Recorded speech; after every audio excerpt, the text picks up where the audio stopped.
Ladies and gentlemen, welcome back to Barcast TV and to another episode of Barcast Daily. It is July 1st, 2023. We've got a very special guest on the channel, and welcome Requiem to the channel. How are you doing, sir? I'm good, thank you. How are you? Excellent. Thank you for taking the time to come on the channel. Really excited to have the opportunity to cast a game with you and talk about Bar. Yeah, looking forward to it. Yeah. So let's get into the game. This is a high-level match. I'm not sure if this is taken from Bar Leagues or not, but let's introduce our players. Spawning in the bottom left corner, playing as the red pieces, it's Clyret. And his opponent, spawning on the top right side of the map, playing as the blue places, it's StarDom. And we're playing on Theta crystals. Have you played any matches on this, Requiem, or what are your thoughts on this map? No, I've seen some 2v2s played on this map. I personally haven't ever played it, but it'll be interesting to see how they play it 1v1 instead of the 2v2s. I would say this is a tough map to kind of figure out, and I think there's some unexplored strategies with this kind of pool in the middle that separates these two lanes on the top and left side. So really, all theaters are completely viable in this match, land, sea, and air. So hopefully, we get to see some cool interactions. There's an interesting map that came out fairly recently that has a big lake in the middle, and you just fight in a triangle around it. And it's surprising to see in that map, not many people actually use the water either. So yeah, if someone does use it, I'll be surprised. Yeah, was that the cold place? I think that's the name of that Yeah, map. I think it might be. Yeah. I want to say that's like an OG TA, at least subcom. I distinctly remember that being in subcom, so I'm glad to see it kind of made an appearance here in Bar. Hmm. We can take a look at these opening build orders. It looks like StarDom's gone for a vehicle plant, and his opponent has gone for a bot lab, so kind of classic bots versus vehicles here. It's also that StarDom I saw was Cortex, which with his vehicle lab does have scouts as well. Yet he chose to go engineers first rather than scouts. Yeah, so what is this? Double construction vehicle on repeat even, so just it hasn't made any military units quite yet. Well, I'm curious how this is gonna go for him being so greedy with these expansions. Maybe he's too used to playing his 8v8 games. Yeah, what is this, like eco simulator? What are you doing, Startup? Yeah, so I mean, we have some ticks coming in, so we're gonna have to take a look and see how much damage these are gonna get. Well, he's got nothing to stop these metal extractors getting wiped out straight off the bat. And I'm assuming like at least one of these is gonna go down, right? So, oh.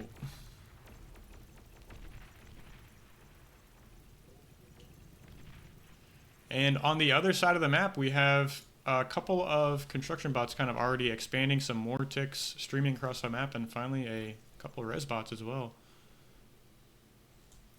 Yeah, I feel like if StarDom doesn't make the most of the energy from the crystals on this map, he's going to be quite a bit behind.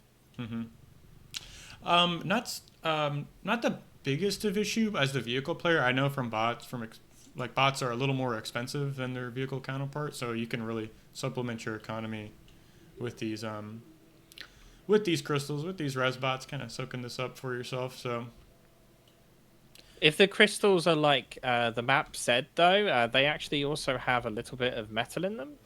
Nope, they're just energy crystals. Okay. yeah. Something that took me a little bit to kind of figure out myself. So I was under the impression these had both, like on what is it? Z remake. Yeah, Z remake. So pretty cool. You see these ticks versus scouts, which I want to say 1v1. The ticks actually beat these scouts, or rovers are they? Rascals. 1v1 they actually beat these, so just a really tough unit to kind of deal with in the early game here. They have a lot more in the avenue of mobility, the ticks do. Yeah, it's like a higher turn rate. I think their turret actually turns way faster as well. Looks like I got some kind of counter damage here on Clyret's side of the map. So who's your money on in this game? Okay. That's I haven't seen. I'm gonna say StarDom. He's was it number one on the team game leaderboard or number two, Mm. something like that. So I'm gonna say StarDom. So we have a little bit of a sandwich bet. Whoever will sandwich bet on these players. Yeah, I'm thinking Clyret. He's got a good strong start position. He's doing a lot more damage, Mm-hmm. and he's actually getting out of his base, whereas Stardom's not even left his base really. Although saying that, Clyret's losing all of the expansion that he did have already. Yeah, So what is that? It's like the caster curse, you know. As soon as you yeah. say something, yeah. I definitely know how that. I've eaten my words so many times and finally understand what that's like. Yeah. You have another LOT going up here on the left side. I don't think this is gonna get up in time, so these four rascals should get some damage done. Got some pawns moving up to kind of shoo this away, so the actually ends up getting that construction bot. So that's a really nice catch, delaying your opponent's expansion. Yeah, he ended up losing 2 engineers there, whereas Mm-hmm. he didn't get any of Stardom's. Mm-hmm. So And, painful. and we see on Stardom's side of the map, I suppose this greed from earlier is really starting to pay off. We see he's got what is this, 4 expanding construction vehicles and a long line of LOTs kind of moving towards the center on this right side, which based off of my discussions with Ragna, this right side, bottom right side, is a little more important than this hill on the left because there's so many mexes here. So What's your opinion on the use of the armed mexes in core as opposed to placing LLTs? yeah, so this is something I've actually been working into my own play, and I'm a big fan of those. Honestly, I'm really kind of sold on how well they kind of protect themselves. It's something I recently learned is they're a little more build power efficient. So they're approximately the same cost as 2 LLTs and 1 Mex, but it will build more quickly. So you can expand a little faster, and it's a little less micro intensive. You know, you don't have to place like 1 Mex and 2 LLTs, all those keystrokes. You just kind of place, click one button does the trick. So I'm a big fan, personally. Yeah, I've been trying to play core more recently. I used to play a lot of ARM, and so I decided to try core. So I'm trying to incorporate it into builds a bit more, but What was your kind of impetus between switching to core? uh, because everyone was playing ARM, Okay. so everyone were like Hound's OP. So I Right, was right. like, well, fine, I'm gonna go core then. Yeah. And now core's grunts. Everyone says that they're OP, so it's like you can never win, really. But Yeah, I mean, someone can't make everyone happy all the time, right? So, um, yeah. I will say I've actually been switching to ARM because core grunts are really bad against core vehicles. I'm not sure if you've experienced that kind of matchup yet, but definitely been struggling in that regard. They recently buffed the incisor, and it's been really difficult to. This is a lot of damage, actually. Yeah, StarDom doing a great job here.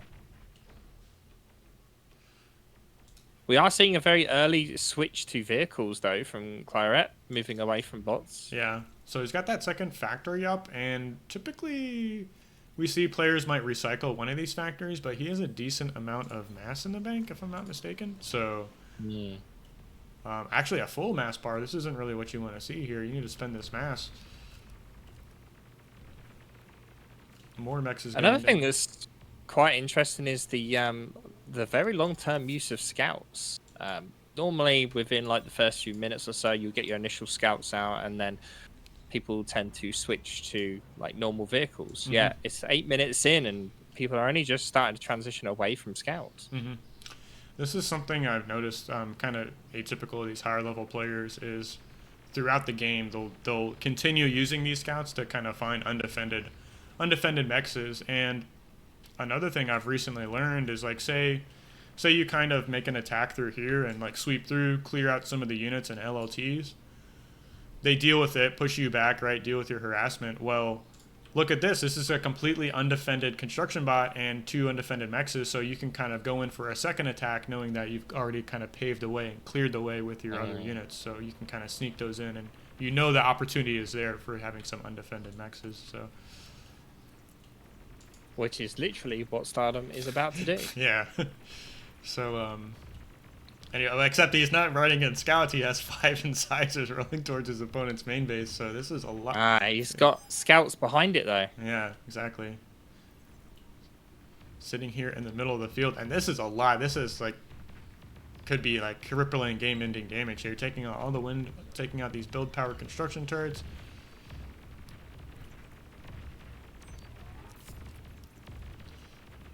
Got a lot of ticks moving up to kind of deal with this. Ticks aren't the best units to deal with these fast-firing incisors here. Yeah. Surprised Clyret didn't cover his north side after being attacked there so many times. That can be That is not going to be enough. No, no, definitely not. And these exploiters are just really strong. I think players, more players have been using these recently, and it's kind of like, how many units does it take to deal with X, right? So not quite figured out here yet. I know that one exploiter can definitely deal with at least 5 or 6 grunts on its own, which is surprising because normally that amount, when you surround an LLT, will quite easily take it out. Yeah, absolutely. And that's just kind of like a really strong suit. I mean, and even like pairing an exploiter with a single LLT and a couple of units, it's like, well, now you have something that you really have to dedicate a lot of units to kind of dealing with. So you want to have the energy for the LLT to fire correctly there. Yeah. Not good. He's gonna get into this backline here, take out some more mexes here, and you can kind of see how this damage is stacking up over time. Look at these statistics here. StarDom up about 1.2 K metal produced. Interestingly enough, Clyret is going for a 3rd factory on his front line by the commander. Should end up seeing one of these factories reclaimed. This is so annoying. Just a single rascal like taking out mexes. Gonna get reclaimed by this construction turret. Yeah. So doesn't quite need to reclaim any of these factories yet because he has almost 2K mass in the bank. So severely struggling from no energy, and Clyret could surely just have a couple of res bots out getting all the crystals right next to him to counter that issue.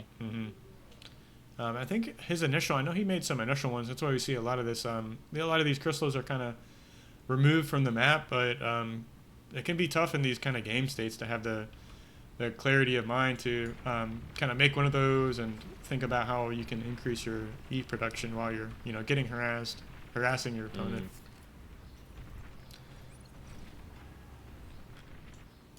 So another wave of incisors coming through to get damage here on the left side, and no radar coverage is going to let these kind of sneak in undetected. And does Clyret know this is coming? And he finally sees these radar signatures, but that is too little too late. No reaction quite yet. He also has very little in the way of actual combat units. One beamer turret in the back is going to kind of slow this down, but that's not enough to stop this many incisors. 9 incisors easily deal with one of those beamer turrets. He's doing the right thing in the way he's still applying pressure to StarDom on that side of the map, but yeah, he really needs to close up his hole near his base. Yeah, definitely something you can kind of do is, feign strength when you're weak here. So doing those counterattacks with maybe not as strong of a push as you would really like is a way to distract your opponent while you kind of rebuild your main base. Surprised how long those incisors have been in his base for. This is like a really can be such a tough thing in bar. Is like once these units kind of get into your base, it like chasing them down. If you're not in front of them, preventing them from moving, continuing to move throughout your base. It's like, I mean, they just move and shoot, and they're gonna prioritize. I'm sure the engine prioritizes the economic structures over attacking other military units. So. Although it is starting to look like the beginning and the end for Clyret there. The very large amount of forces massed just in front of his tanks. What is this? How many? We have an interesting unit composition, actually. We see a couple of missile trucks kind of made their way out into the battlefield, and more than enough to kind of deal with any anti-air. I was wondering if StarDom was thinking there was going to be an air switch coming, perhaps. So they've also started to be used more often in the way that the rocket trucks can actually shoot over themselves and shoot over other things. Okay. And on top of that, they outrange a lot of other units with the exception of artillery. So you can force the enemy to engage on you by just peppering them with rockets. Yeah. Very low DPS though. And we see some, there's the shurikens? Still not saying that right. Coming in, paralyzing a lot of these stouts here, and really kind of giving StarDom the opportunity to roll over his opponent.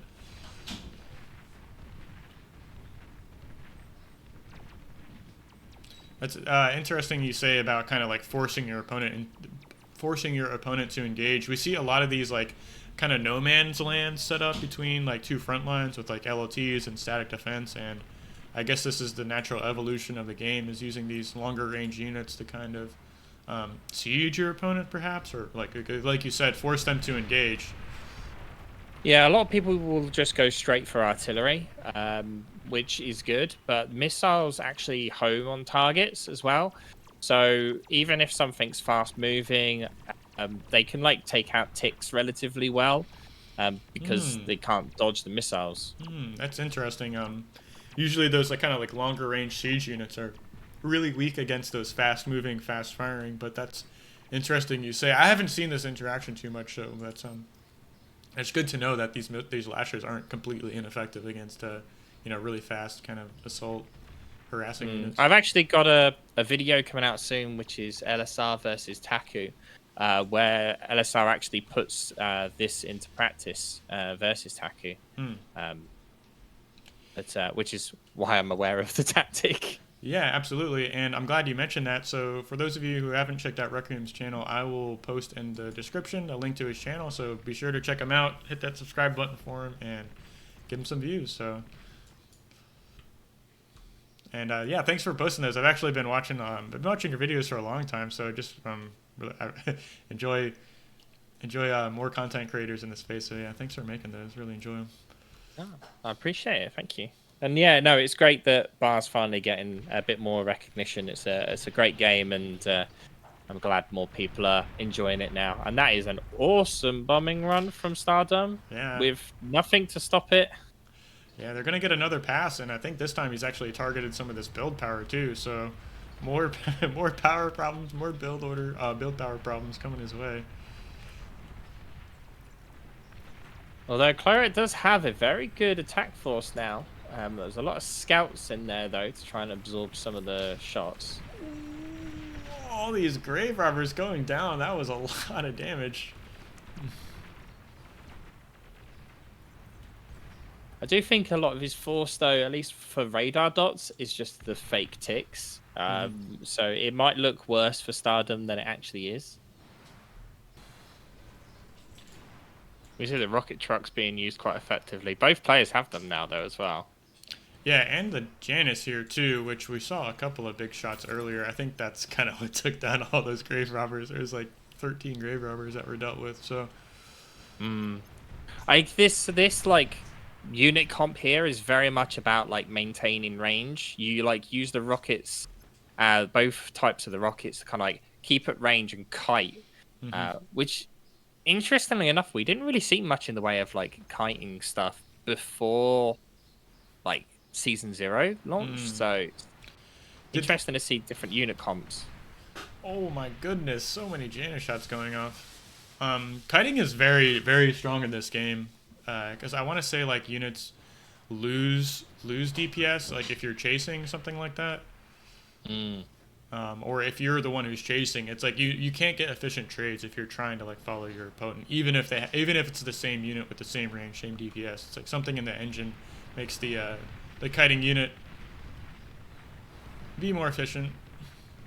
I mean, Januses are also useful because when their rockets hit, they've got a bit of like impulse, so they like slow down the things that are chasing. He could really do with some res bots though, just to like repair his Janices or something. Also, what would be interesting to see is literally what we were discussing earlier on about the pond. Like, he could build just like 5 or 6 of the Hmm. amphibious tanks, and the entirety of the lakeside is completely empty. He could just run straight up there and get loads of eco damage. Yeah, just come right through here and even get to the main base. Mm. This I mean, is the shurikens might catch him, but Yeah, and that's the power of this unit, like the utility behind it. It's like makes the run bys a lot more difficult. Like you always have, like if you keep these alive, you can kind of shut down any run bys for the rest of the game. We saw that a lot in the. I didn't catch too many games from the 4v4 tournament, but I mean, was it StarDom who was like the air player on that 4v4 team? I'm kind of blanking on the. I was away on holiday, unfortunately, so I didn't get to see those games. Yeah, same for me. This is a really interesting micro style. It's like he keeps the bulk of his army behind, and he just keeps kind of rotating forward and back, timing these Janus shots. We are seeing T2 from StarDom now, though. Yeah, he's getting some Tiger tanks out on the map, and look at this main base. Jeez Louise.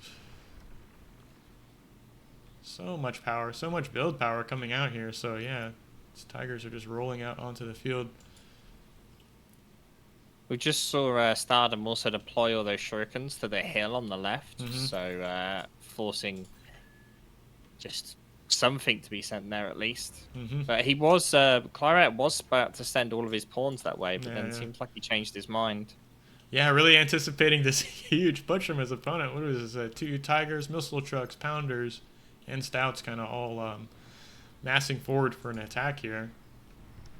There were a bunch of artilleries there from Clyret, though. Yeah. Notice that I'm not sure what he was anticipating. I mean, he already had the Janus out, using that to kind of siege and force engagements from his opponent. So let's take a look and see. This might be a little tough to micro like all these kind of special tactical units simultaneously. He also does need to desperately get Tech 2 up. Because if he delays too much longer, he's going to be in a big problem. Looks like he's massing air transport, so he went for the air factory here and is getting some air transports, but I'm curious to know what his intention is. His opponent already has a bit of a fighter screen up here, so can't quite... I wonder if he's going to deploy the artillery on top of the hill that's just like near his front line. Yeah, right there. That would be an interesting tactic. We don't see that too often, or even the maps. The map design in this game doesn't really. Not too many maps have this feature. These kind of high ground plateaus. Can't think what is it. And here we are. It's got something in it. Yeah. So what is it? Janus, is it? All the Januses. All the Janus are going. What is going on here? I wonder if he's going for a comm snipe with the Januses. You know, that's perhaps the only way he can kind of get back into this game. We see he's pooling these here in the center, but these fighters... Oh, no. These fighters have found these air transports. Say goodbye to the Januses. Yeah. So that's GG, I suppose. Calling GG. We have Tigers rolling through the main base, and Clyret taps out, so StarDom takes the game. Well, that was definitely interesting, and... we saw how much of the fight actually devolved to this bottom right side, and I mean, neither player really contesting this hill, so they're kind of privy to the strength of this position here. Yeah, it's interesting to see that the hill just gets completely ignored on this map, but yeah, well played StarDom. He did a lot of harassing to Clyret's base, and Clyret just couldn't really answer that with his own raids at all.